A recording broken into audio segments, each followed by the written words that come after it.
Me presento, yo soy el doctor Roberto Cuentas Lizárraga, soy gastro del Hospital Rebagliati, ¿no? Bueno, ya tengo algún buen tiempo ya con los alumnos de la Ricardo Palma y bueno, esta vez me ha tocado desarrollar este tema de cáncer de páncreas. Bueno, entonces a ver, sin más retraso, vamos a empezar el tema. El cáncer de páncreas, pues es una neoformación del tejido pancreático que como muchas neoplasias se caracteriza por un rápido crecimiento, extensión local y a distancia. Es un tumor o una neoplasia o una de las neoplasias malignas que pese a los avances de la medicina, sigue teniendo aún un pronóstico ominoso, ¿no? Solamente un 5% de sobrevida a los 5 años. ¿Qué pasa? No, no. A ver.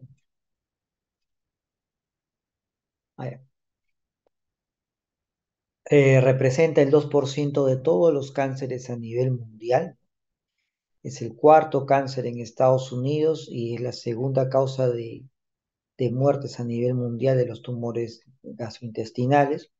Como le decía, la tasa de supervivencia es bastante baja, ¿no? La tasa de sobrevida al año es del 12%. ¿Y eso por qué? Porque el cáncer de páncreas, la presentación del cáncer de páncreas lamentablemente se da cuando la neoplasia ya está avanzada en la mayoría de los casos, ¿no? Entonces el 80% se presenta con una enfermedad ya avanzada y resecable y obviamente eso condiciona pues las bajas o nulas tasas de resección y por tanto el compromiso en la sobrevida del paciente. Este, en cuanto a la incidencia, bueno, vemos ahí precisamente Estados Unidos, los países europeos, ¿no? Tienen una alta tasa de incidencia de cáncer de páncreas, ¿no?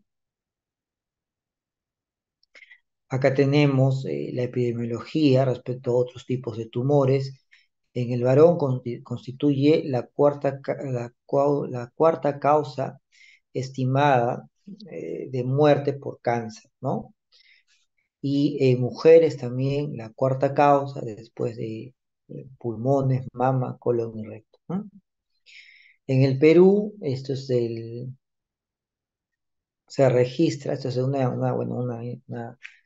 un artículo ya que tiene algunos años, desde más de 10 años, ¿no? Se registró que la incidencia de Lima metropolitana de cáncer de páncreas es de 3,191 por 100.000 habitantes, con una tasa de mortalidad de 3,4 por 100.000.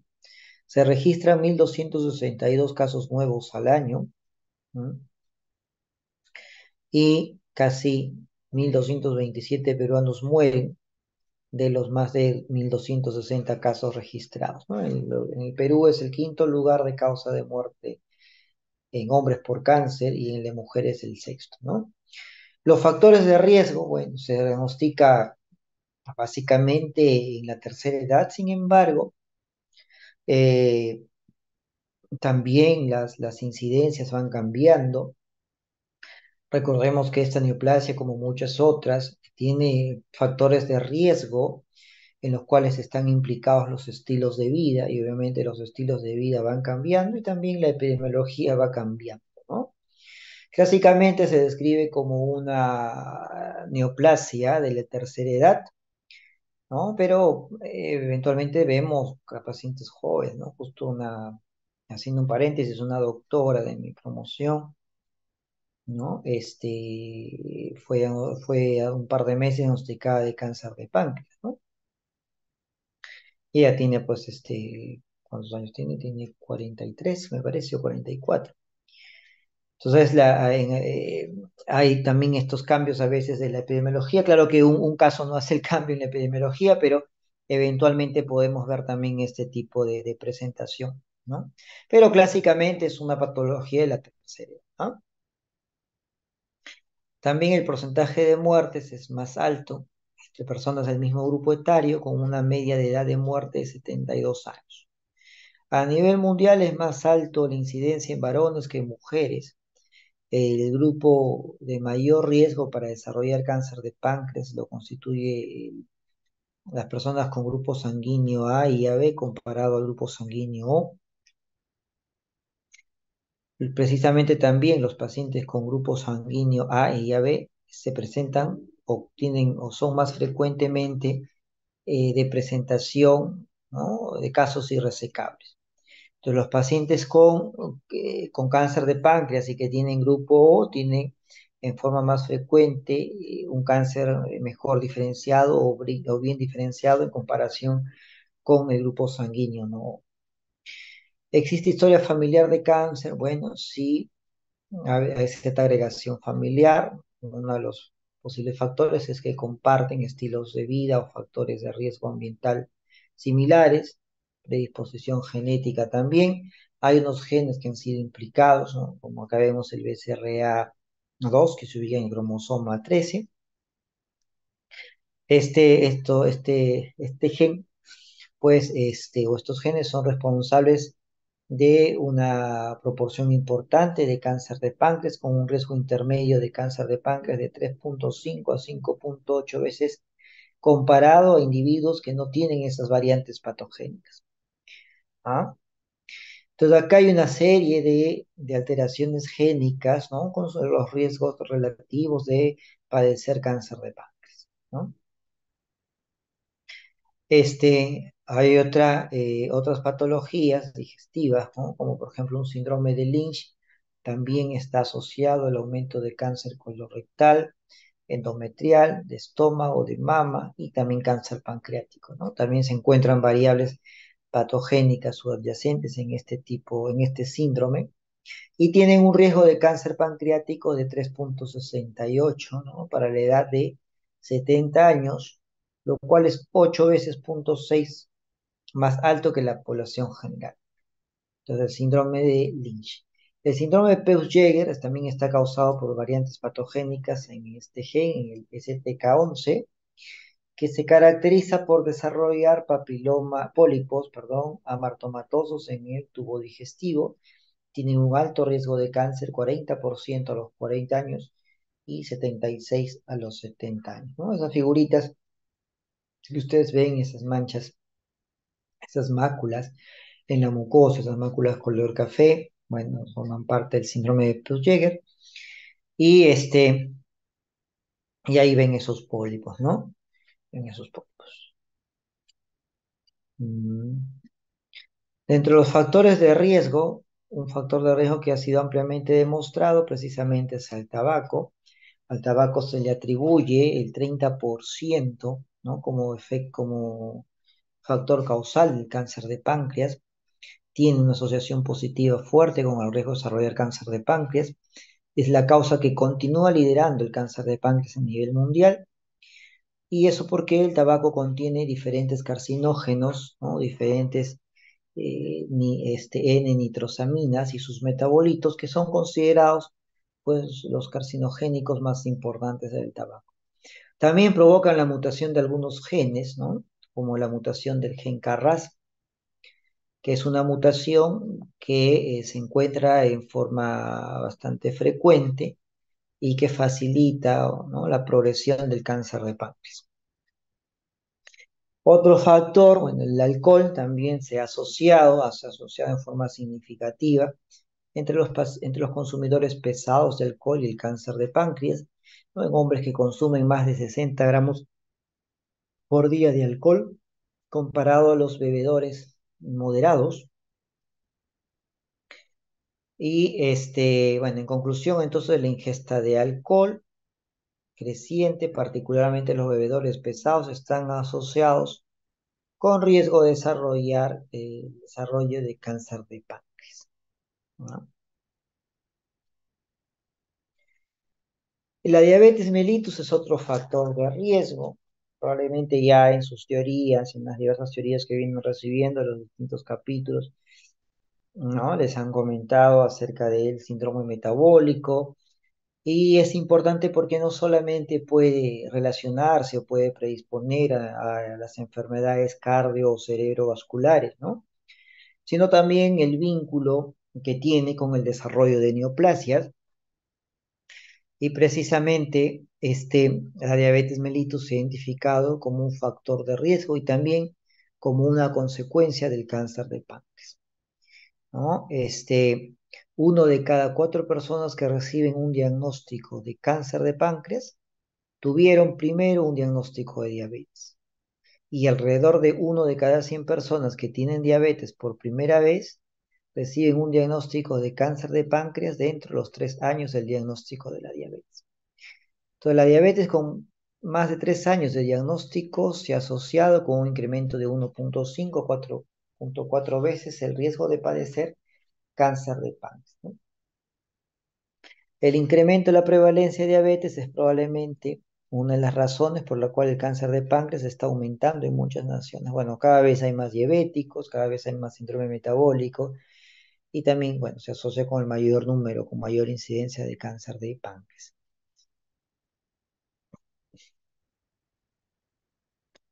Otro factor de riesgo, por ejemplo, la pancreatitis aguda,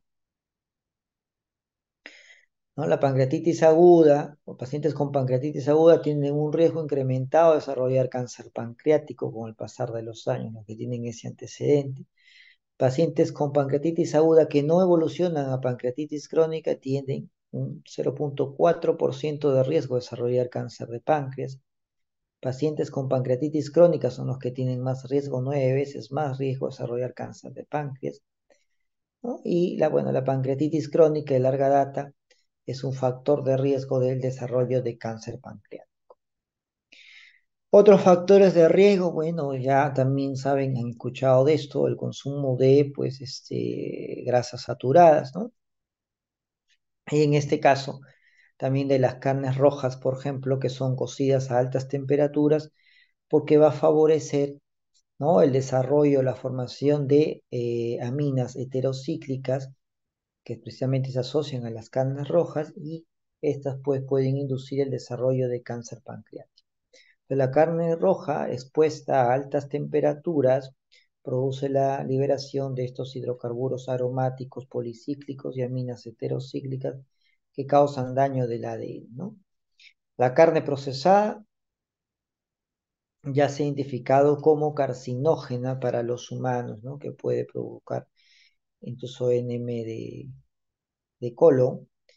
Y la carne roja también se ha vinculado como carcinógena probablemente para el cáncer también de páncreas, próstata, ¿no?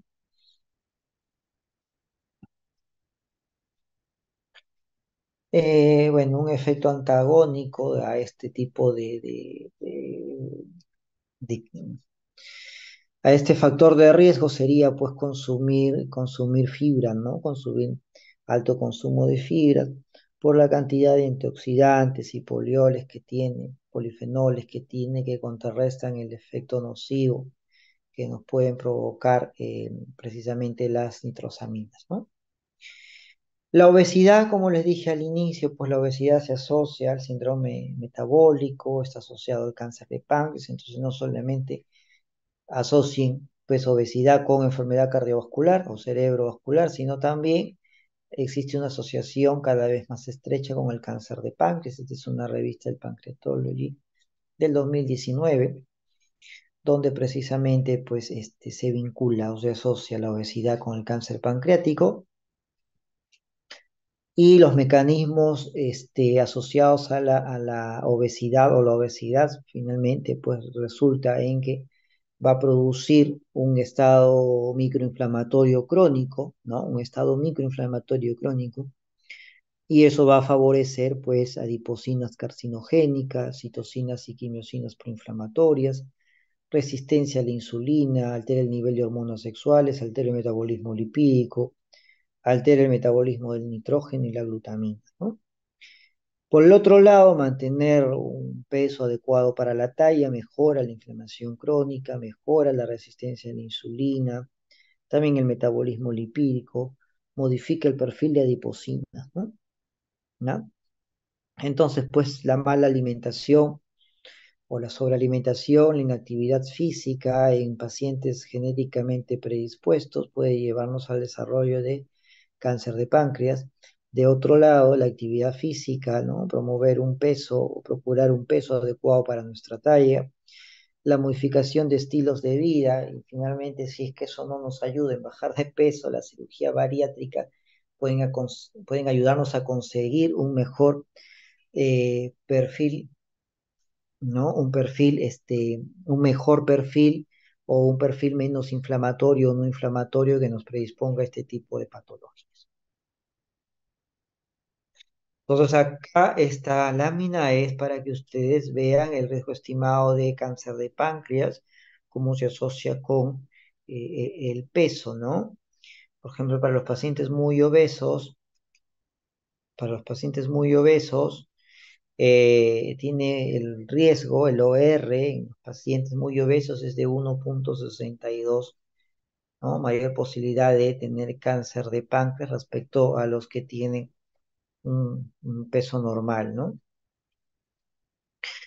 Otro factor que cada vez cobra importancia o se habla más, ¿no? Precisamente es la alteración del microbioma, es decir, la disbiosis, ¿no? La microbiota intestinal o el intestino es el lugar donde mayor cantidad de flora, ¿no? De flora bacteriana posee el ser humano, ¿no? Se compone de trillones de microorganismos, no solamente de bacterias, sino también virus, hongos, arqueas, y tiene un rol esencial, ¿no? En la homeostasis del hospedero. Ahí el intestino va a aprender a tolerar, ¿no? O sea, el intestino, las células del intestino van a aprender a tolerar y a tener una convivencia, vamos a decirlo así, entre esta microbiota, ¿no? Con las mismas células del tubo intestinal, ¿no?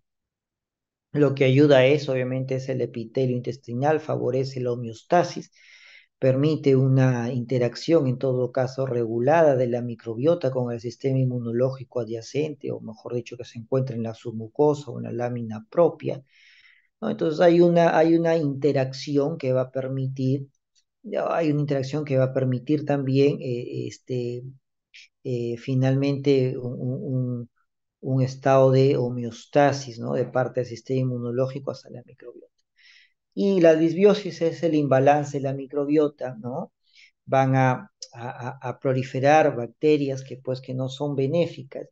Hay bacterias como por ejemplo los bifidobacterium, que son parte de la microflora intestinal y que producen butirato, ¿no? Butirato, por ejemplo,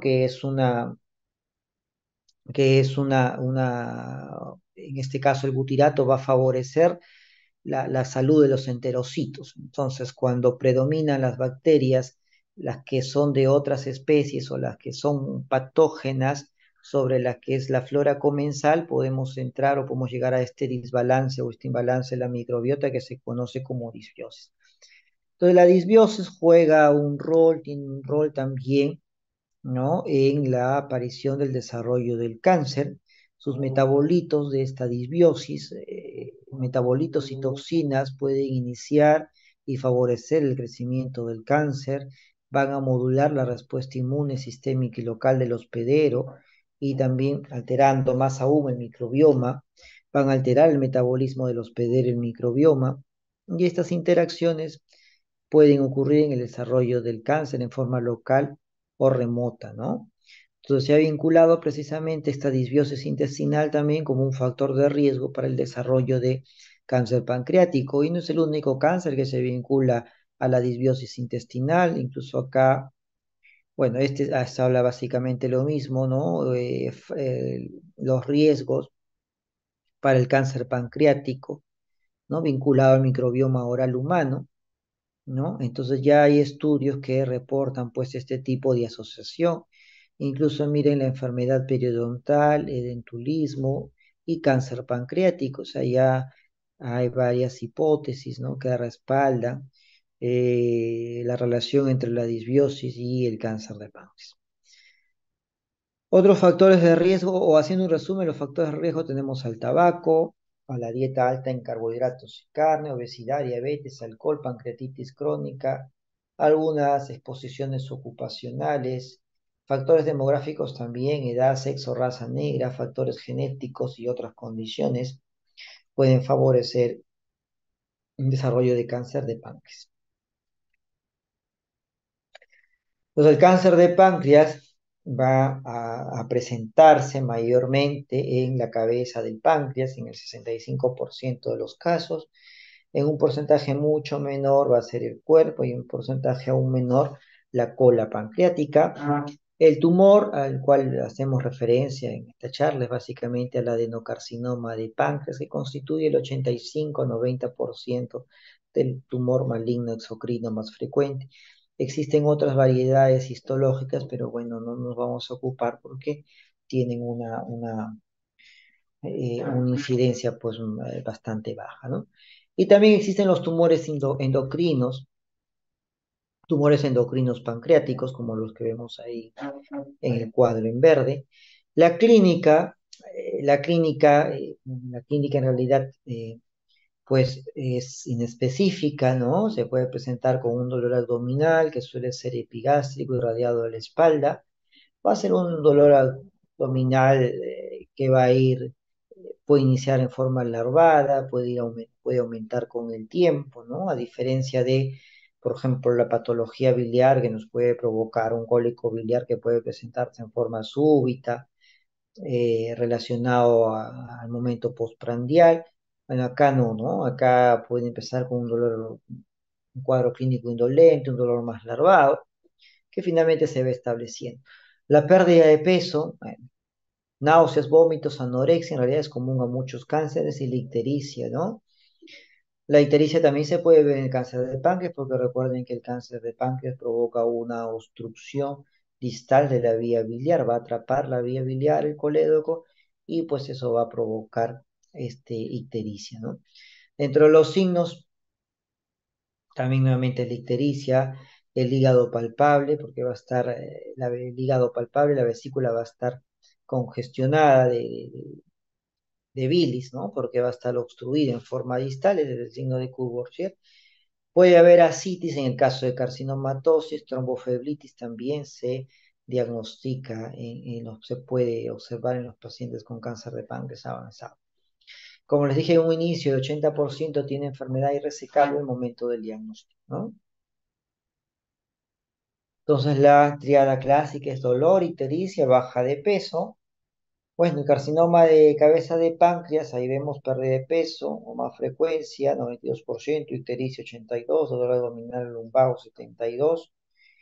Y el carcinoma de cuerpo y cola, la ictericia es mucho menos frecuente, ¿no? Menos de 20%, pero es más frecuente, por ejemplo, la tromboflebitis migratoria. Entonces, ¿cómo hago el diagnóstico? El diagnóstico básicamente es con las técnicas de imagen como la tomografía. La tomografía con angiografía es la modalidad de imagen de elección para evaluar el cáncer de páncreas. ¿Y por qué con angiografía? Porque interesa ver el compromiso de los vasos sanguíneos. Entonces, también la tomografía permite proporcionar imágenes de reconstrucción multiplanar, es decir, en planos 3D, ¿no? Lo que están viendo en la figurita en BASE. Me permite también determinar el tamaño del tumor, ¿no? La extensión, si es que hay compromiso vascular, la diseminación. Entonces me ayuda, todo eso me ayuda la tomografía. La resonancia, bueno, puede ser, a veces se puede echar mano de esta otra técnica diagnóstica de imagen, básicamente para diferenciar el cáncer de páncreas de otras patologías, como un tumor neuroendocrino de alto grado, tumores sólidos europapilares, o incluso una etiología, una entidad que no es un cáncer, pero que, o no es una neoplasia, es una enfermedad de tipo inflamatoria, pero autoinmune, ¿no? Como la pancreatitis autoinmune, que eventualmente puede tener una presentación, ¿no? Como más, y puede entrar en el diagnóstico diferencial de cáncer pancreático. Entonces permite caracterizar tumores pequeños, detecta también metástasis hepática, como ven ahí, ese es un NM de páncreas, ¿no? Por tomografía. Y pues acá tenemos, por ejemplo, un tumor neuroendocrino de alto grado, ¿no? En resonancia. La ecoendoscopía o la ultrasonografía endoscópica la solicitamos cuando tenemos un tumor, en realidad un tumor pequeño que pensamos que puede ser resecable y cuando la tomografía nos da datos inconclusos, ¿no? ¿Por qué es importante? Porque me permite complementar el estadiaje loco regional, ¿no? Entonces me va a ayudar de repente a definir ese tumor que se presume que es pequeño o es pequeño ya evaluado por tomografía y de repente el compromiso o relación que tenga con los vasos sanguíneos, ¿no? Puede que la tomografía no quede muy claro la relación de repente con la porta, la mesentérica por ahí, entonces la econdoscopía nos puede ayudar a dilucidar esas dudas, ¿no? Entonces es útil para la detección de lesiones pancreáticas pequeñas que no pueden ser identificadas como por otras imágenes. Y también un beneficio adicional, una ventaja adicional es que también permite la biopsia guiada, ¿no? La biopsia guiada con econdoscopía o ultrasonografía endoscópica y tiene pues alto rendimiento, es segura y tiene bajo riesgo de diseminación. Entonces, nuevamente, la tomografía, ¿no? Con angiografía es el método de elección para el diagnóstico de estadiaje del cáncer. Me interesa qué cosa, voy a hablar del tumor primario y la relación que tenga con los grandes vasos, arteria mesentérica superior, tronco celíaco, porta, y el compromiso de órganos distantes me va a ayudar a predecir la resecabilidad con el 80-90% de exactitud. Ustedes ven en la figurita, mientras más azul está, cumpliría más criterios de resecabilidad y al contrario, pues la flechita en rojo pues me indica que más probablemente es un tumor irresecable, ¿no?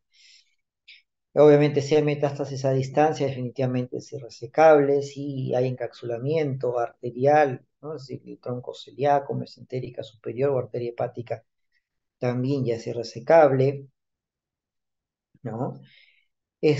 Bueno, entonces, como vamos viendo el sentido de la flechita, ¿no?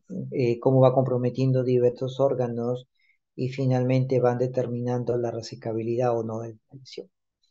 Entonces, los criterios de resecabilidad tomográficos es que haya metástasis a distancia. Es decir, si yo identifico un tumor en el páncreas y a la vez tiene, pues veo metástasis en el hígado, el peritoneo, lamentablemente ese tumor es irresecable, ¿no? Ya no se puede operar.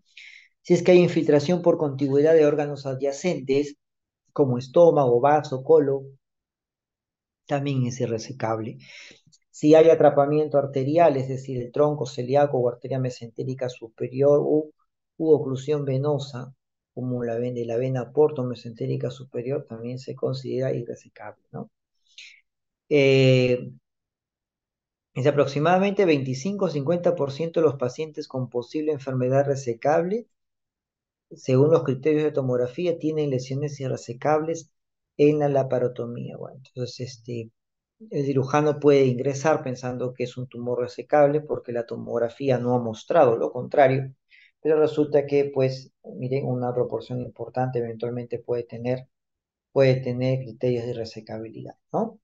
Entonces acá se ve una masa en la cabeza del páncreas con compromiso de la arteria mesentérica superior, ¿no? Y acá hay una vía biliar intrahepática, la vía biliar intrahepática está dilatada, ¿no? Y hay un compromiso de la arteria, de la vena mesentérica superior. La ecoendoscopía, como les dije, ¿no? Sobre todo cuando son tumores pequeños, menos de 3 centímetros, ¿no? Para definir mejor el estadiaje locorregional y también me va a permitir valorar la infiltración local y las metástasis ganglionarias, ¿no? Y la ventaja de que me ayuda es una herramienta útil para realizar una punción aspiración con aguja fina y obtener material de estudio para el diagnóstico histológico, ¿no?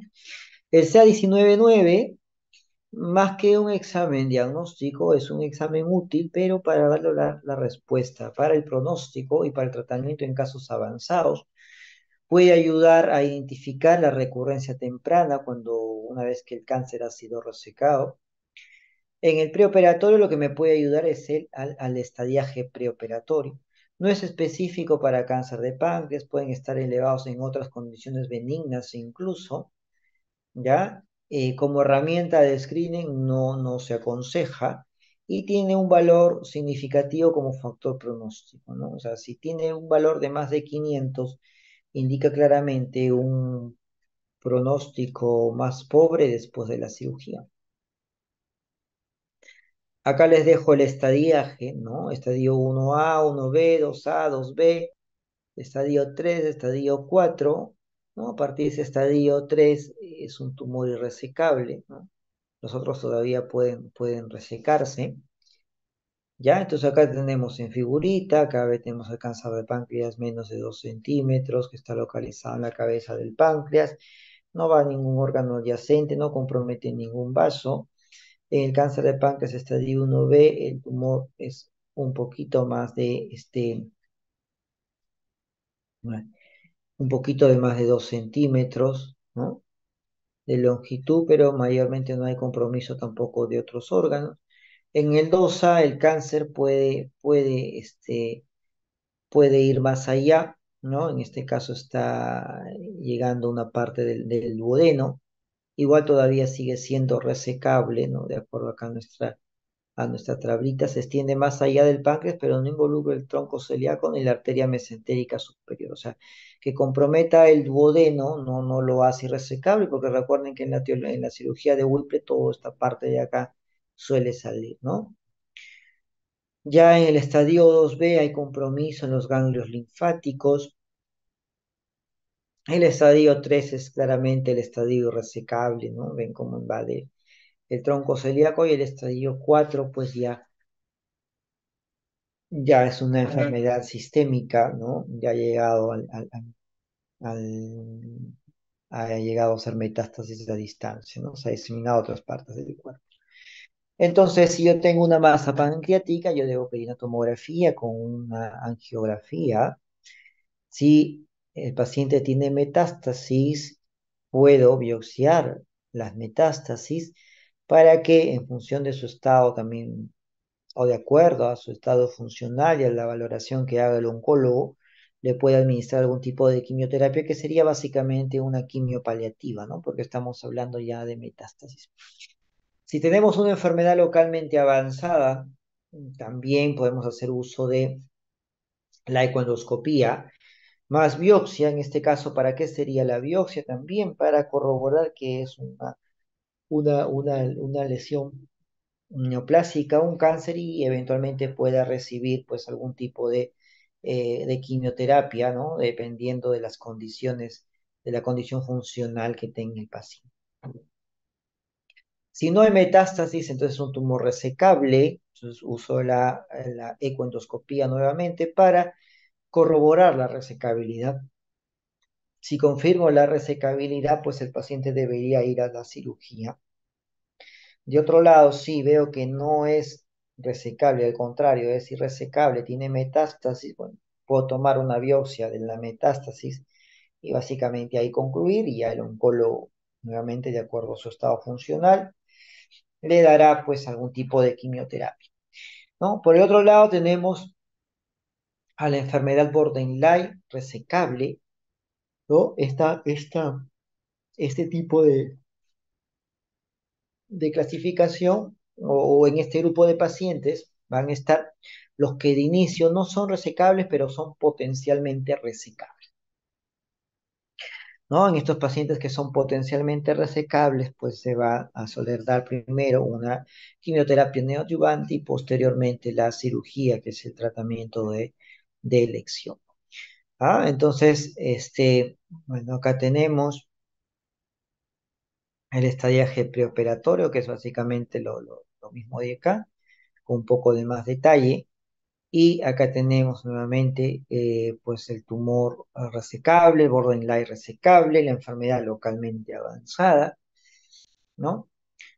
Básicamente repitiendo, el resecable es el tumor que no contacta en ningún punto, ningún vaso principal está siendo invadido ¿no? Ocupado o contactado por el tumor. Ustedes ven la vena mesentérica está ahí y la arteria mesentérica también, ¿no? No se tocan, no se juntan con el tumor. Es resecable. Si efectivamente es resecable, la cirugía que debe realizarse es una pancreato-duodenectomía cefálica o la operación de Whipple, que es una cirugía bastante amplia, bastante cruenta. Como ustedes ven en la figurita, se retira no solo la cabeza del páncreas, se retira parte del estómago distal, de la región antropíloro, parte del duodeno, la segunda porción del duodeno, ¿no? También sale la vesícula, la vía biliar común, y tenemos finalmente esas tres anastomosis ahí, ¿no? Después de una cirugía de Whipple, una cirugía bastante amplia. El objetivo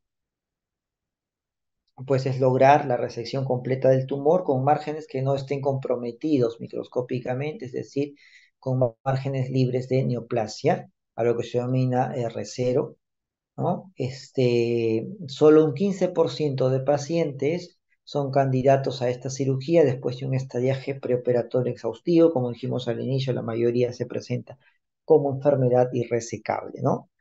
Son factores de pobre pronóstico los que tienen metástasis linfática, tumor de alto grado, tumores grandes, valores de CA19-9 elevados antes y luego de la cirugía y resección positiva de márgenes. Entonces, el tratamiento de la enfermedad temprana consiste en la cirugía. Sin embargo, la cirugía como único tratamiento, pues no es alentador, tiene una supervivencia media, tampoco que no es nada, pues buena tampoco, ¿no? Es relativamente pobre.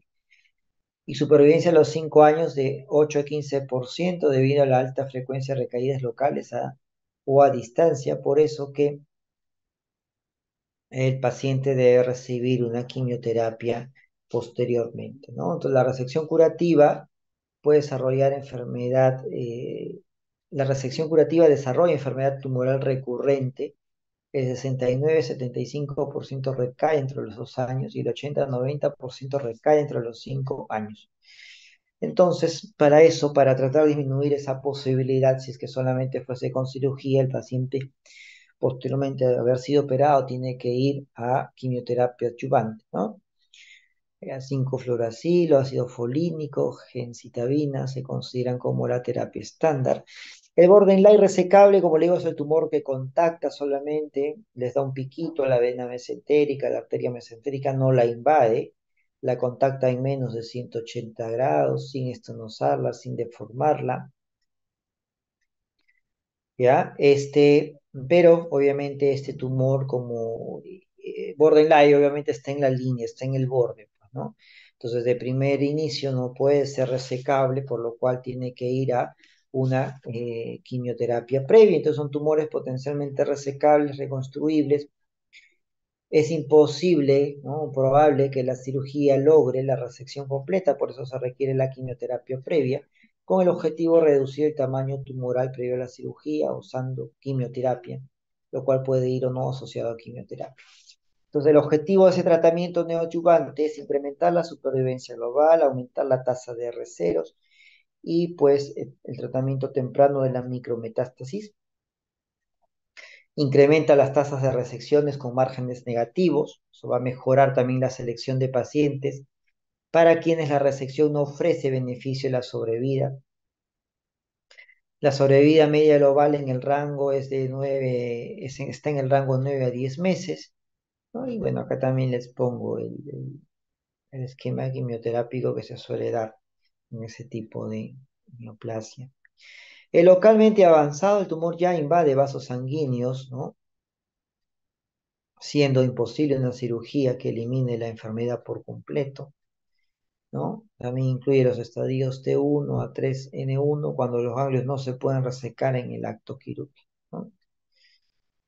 La enfermedad localmente avanzada son aquellos que no son metastásicos, ¿no? Y no son potencialmente resecables, pero ya han invadido algún vaso importante en forma irreversible, ¿no? Representan al 20-30% de los pacientes con cáncer de páncreas al diagnóstico, tienen una sobrevida que varía entre los 10 a 30 meses, Los tumores pueden encapsular la aorta, la vena porta, la mesentérica superior o involucrar más allá de 180 grados a la arteria mesentérica superior o tronco celular.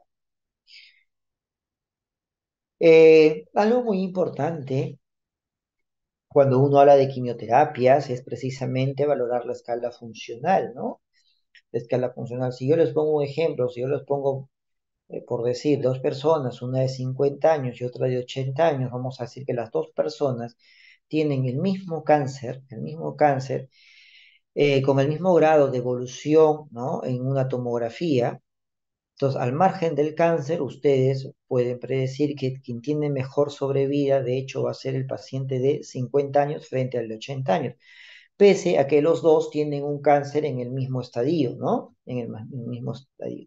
¿Y eso por qué? Porque pues un paciente es mucho más joven, tiene un mejor estatus performance, en este caso el paciente del ejemplo, el de 50 años. Entonces, el status performance o la escala funcional mide el nivel de actividad que puede realizar un individuo y su capacidad que tiene para el autocuidado, ¿no? Es importante porque me va a entregar información sobre el pronóstico de vida. O sea, al margen de la neoplasia, me entrega información sobre el pronóstico de vida.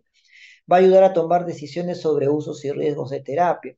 Si ustedes les dicen, a ver, o qué piensan ustedes, si tengo nuevamente regresando al ejemplo, el paciente de 50 versus el de 80 años, es más probable que el paciente de 80 años tolere de peor forma la quimioterapia que el de 50 años, ¿no? O dicho de otra forma, o dicho al revés, el de 50 años va a tener mejor tolerancia, muy probablemente, a la quimioterapia frente al de 80 años. Entonces ayuda a tomar decisiones y también contribuye a definir el nivel de asistencia que un paciente necesita, ¿no? Entonces, un componente de la calidad de vida, sí, me está dando información acerca de la calidad de vida, es un factor pronóstico independiente de sobrevida, es decir, al margen del tumor, y cobra importancia en qué casos precisamente en pacientes con cáncer avanzado, ¿no? Más que con cáncer inicial, porque me va a definir la sobrevida, ¿no? Entonces ya les puse el ejemplo de un cáncer avanzado, el mismo cáncer avanzado, en dos pacientes con distinto estatus performance, uno de 50 años y otro de 80. Hay diversas escalas que valoran este status performance, ¿no? Las más utilizadas es la escala del estado funcional de Karnofsky, ¿no? Y bueno, hay otras, la de Lekov, por ejemplo.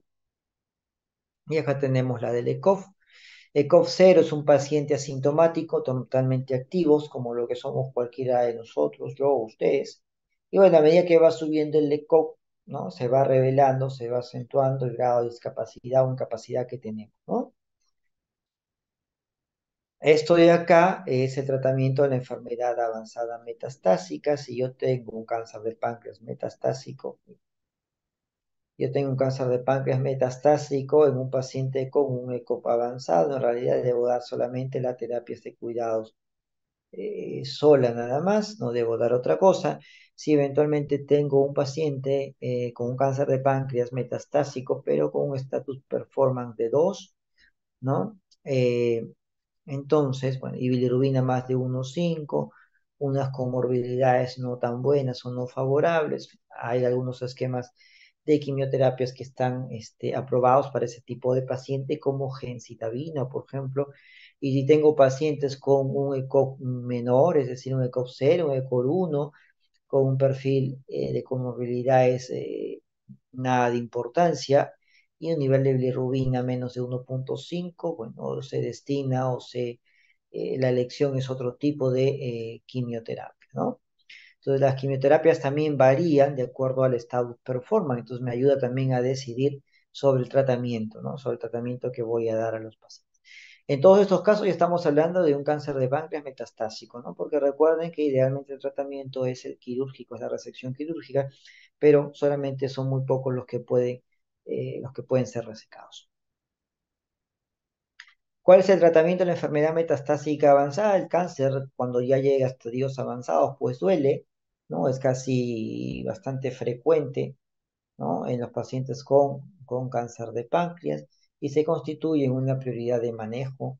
El 75% presenta dolor abdominal y dolor de espalda, ¿no? Y 80% con cáncer pancreático severo experimentan también dolor severo previo a la muerte.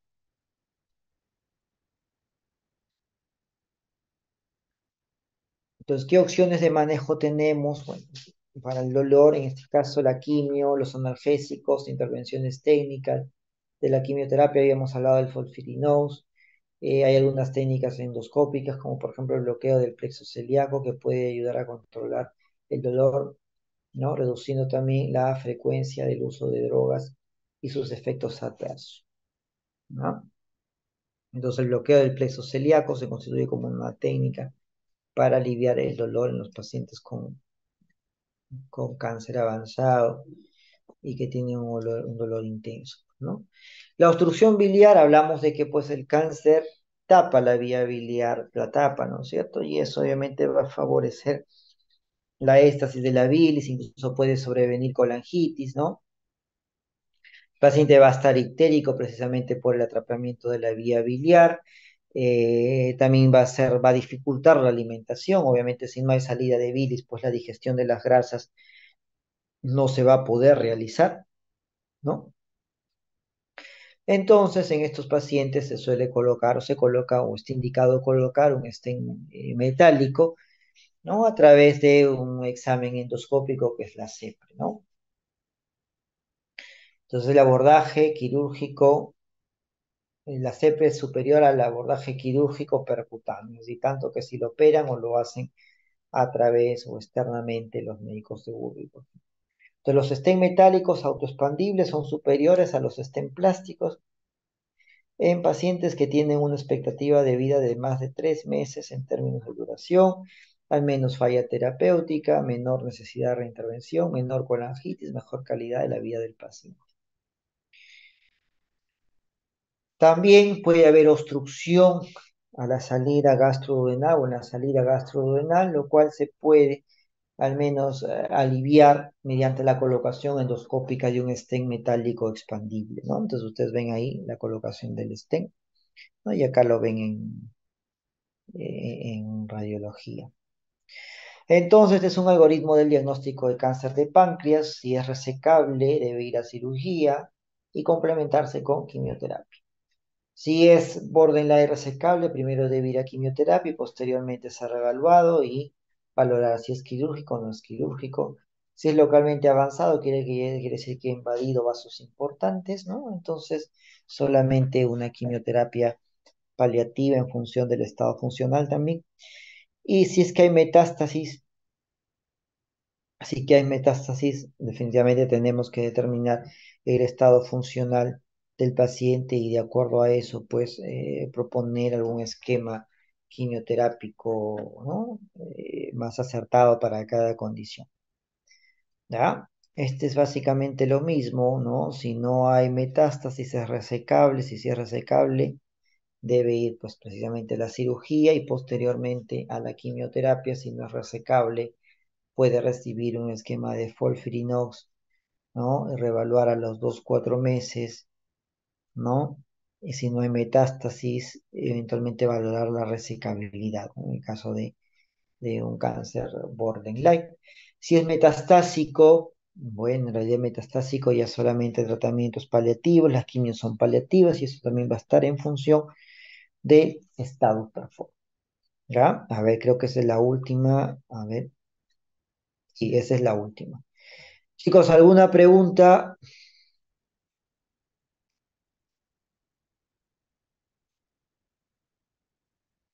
Hola,